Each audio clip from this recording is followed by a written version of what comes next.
What do you think about 𝗪𝗧𝗪, who recently went all cash? He's from The Big Short. And his argument was that he believes that AI is binary right now in the market. It either succeeds and the market climbs or it doesn't, and there's a big correction. He sees that over half the equities in a 60/40 portfolio, plus most new bond issuance, is AI related, so no one's actually diversified. And he also says the latest NVIDIA deal is so convoluted that you don't know if there's any real profitability outside of NVIDIA. I'm going to answer that question not just to 𝗪𝗧𝗪, but I'm going to answer it to Michael Burry. I'm going to answer it to every single person that has this strong, high conviction take on how this is going to play out. I don't think any of us know exactly how it's going to play out. And I'm so sick of listening to these old guys that have so much conviction that this is going to happen or this is going to happen. We just don't know. And these guys are so afraid to admit that they don't know. I don't know. Okay. I kind of feel like I know what's going to happen the next 30 to 60 days. And I know this is going to be really big. Okay.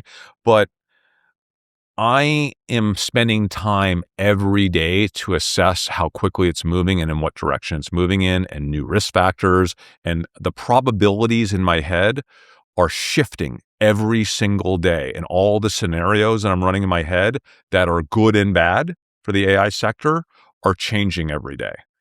And I think it's really dangerous to follow one of these guys just because they had success at one point in the past, to think that they are the guru and they can see the freaking future, because history has proven that it's impossible to see how these big game-changing things are going to play out, that when we've never experienced anything that big before, right? If we were just experiencing another big development in software, right, or another kind of just another step up in technology, I think it would be reasonable to say, hey, this is how it's likely to play out. But clearly AI is not that. So I'm going to say that they don't know what the hell they're talking about. And then I'm not going to try to pretend that I do either. The best approach right now is to realize that no one knows what the hell they're talking about when they're trying to confidently say that this is going to happen.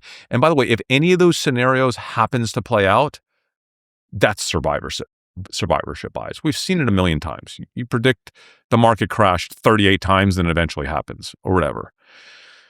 We cannot predict anomalies. AI is the biggest anomaly. It's an unknown. It's a new frontier. We haven't a clue how. There are so many factors that are going to play in to what the roadmap looks like for AI and how it kind of merges into our economy and our world and changes us over the next few years. I don't think Sam Altman knows. I don't think Elon knows. We can see a few months ahead of us, barely. What do you think is going to happen the next 30 to 60 days? I think we're coming around to realizing the realness of AI in the next 30 to 60 days. We've just come off of a cycle where everyone, again, the last 30 to 60 days, we were in this FUD cycle, and we came up with every reason why AI was going to blow up. We're still, even the last couple of weeks, we're like, oh, AI is going to blow up. Anthropic's going to blow up because of open source. I think everyone's going to chill out a little bit the next 30 to 60 days. And I think we're going to realize that, okay, nothing catastrophic is likely to happen here as quickly as we think it is. And hopefully people will take more measured takes on, the AI cycle is at least somewhat more real than people believe. Compute's not going away tomorrow. The Kimmy thing came out and it was like, okay, we don't need compute anymore. We've gone through this, guys, so many times. Inference compute is barely changing at all, right? Due to the open source models. We still need massive amounts of inference. And even if someone has a massive breakthrough on compute where we only need 1/10 of it, we're going to come up with new use cases for compute, like instantly evolving entertainment that's personalized to you based on your emotions, right? Or, like I said, the video games that just make themselves as we're going along. There's going to be a million things that we can do. Let's solve cancer tomorrow. Let's just, as soon as compute gets cheaper, as humans, we're going to figure out a way to leverage it in new ways where it goes down by 10x. We'll figure out we'll need 20x more. I believe that's going to be the cycle. I don't know how quickly that cycle happens, but it's going to like ebb and flow between open source, China, breakthroughs. Is AI still an economic model that we can count on? I think people are going to slowly start to educate themselves. Like right now, no one knows anything. I think every few months, people are going to get a little bit smarter on AI. And they have been, by the way, to some extent, right? If you look at the fears we had 9 months ago, they were completely obscene. So I think people get smarter every couple months, but it doesn't mean that we still won't have these frightening moments when people freak out and they're like, I got to sell my AI stocks. One thing I'm curious about is that on Twitter, you've been going pretty viral. You've been spending a lot of time answering comments, responding to people. Some of it has been a little divisive. I'm wondering, do you think the additional social media exposure is going to diminish or reduce your critical thinking putting on some of these trades? Like, do you worry that's going to take away from like your focus and shift it away from looking at these stocks to responding to comments? Yeah, to some extent, I need to refocus, right? But I've been responding to comments the last few days because I can't go through these cycles. When I spend 100+ hours researching a company, I need a break, right? So like, I'm taking time off right now. Like, I'm not doing heavy research right now. I had a big win. I'm taking a break. You know, I'm not 20. I value balance in my life, and I really enjoy the community aspect of it. I actually authentically enjoy talking to other investors. It's one of my favorite things in the world. So even if I miss a couple trades because I'm distracted hanging out on Twitter and talking to other investors and coaching people through things, and I'll get re-engaged with my own community, that's what I need to get revved up for the next big high conviction trade where you don't hear from me for a month, because literally I'm not sleeping and I'm up till 4 a.m. every night doing deep research.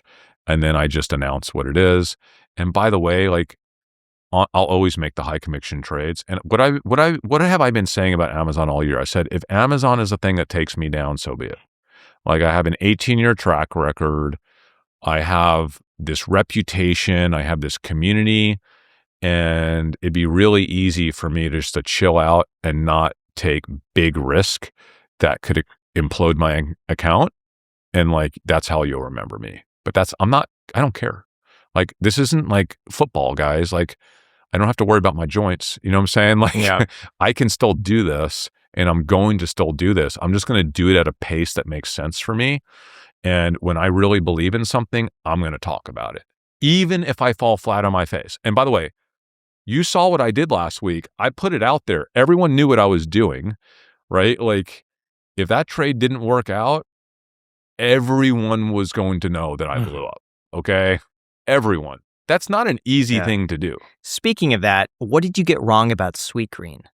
Now, most people think forming an LLC is just about filling out one form and calling it a day, but there's a lot more to it than that. And if you skip the rest, your LLC isn't really set up the way it needs to be. That is why we have partnered with Northwest Registered Agent. For $39 plus state fees, Northwest handles the state filing and makes sure you have everything you actually need: your operating agreement, membership certificates, and banking resolutions. Without those documents, you might be registered with the state, but you're not really ready to operate because banks, vendors, and partners expect to see them. Plus, you get a free domain, website, email, and phone number when you file your LLC through Northwest, which means your business is ready to operate right away. And your home address never goes on the public record. Northwest uses their own address on your filing instead of yours. So if you want your LLC done right the first time, just go to northwestregisteredagent.com/ICH to get started. It's northwestregisteredagent.com/ICH, or click the link down below in the description to get your LLC filed. Thank you, Northwest Registered Agent, for sponsoring this episode.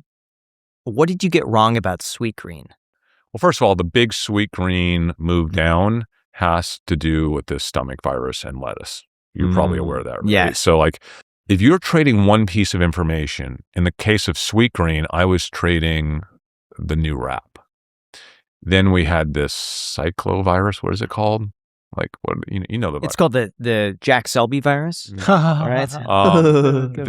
That quickly became the driver for not just Sweetgreen, but for Taco Bell and Sure. so listen, Sweetgreen, their entire business is lettuce, and no one's eating lettuce for the last 5 or 6 weeks. So I always talk about the known unknowns and the unknown unknowns. Like that wasn't on my radar. But even before that, I ate at Sweetgreen a few times and I loved the wrap, but then I went to Kava and because I had never been to Kava actually. And Kava was doing really well again, before this whole lettuce thing. Mhm. And what I noticed at Kava, cause I'm eating really clean right now. And I love Sweetgreen because Sweetgreen was clean. Like you can tell, like there was no sauces on that stuff. I went to Kava and I tried to order something really clean and I couldn't. Like the chicken, like the protein was like mixed with sauce and stuff, but it had a lot more taste than Sweetgreen. And then I started researching a lot of the comment analysis and I realized that was a little bit of a theme. Kava is more positioned for the masses, where Sweetgreen is more positioned for the clean eating demo. Okay. And I think Kava is making for a really tough competitor against Sweetgreen. So that's kind of like a little bit of a headwind for that company. Yeah. But again, you got to remember something. I placed a very tiny bet on Sweetgreen because I had only partially done my research, right? Remember that? So I was like, this is speculative. I think there's a potential here for this to be a big hit for Sweetgreen, but we'll just have to see how it plays out. Now, I ended up getting pulled into some other bigger trades, all this stuff. And I've been telling people since then, I'm like, I don't have time for Sweetgreen, guys. Like, if the trade was tiny, like, I really don't care. Like, I have bigger trades I'm focused on. I think Sweetgreen earnings like this week, people have been asking me, I'm like, not only do I not have time for Sweetgreen, but my little wrap thesis has become irrelevant with this virus. Completely irrelevant. So there's no reason for me to be even looking at Sweetgreen because the only Sweetgreen trade right now is to what extent will this virus destroy their sales? More or less than the market thinks it will. That's all that matters for Sweetgreen. My thesis on the wrap has become irrelevant until this virus passes.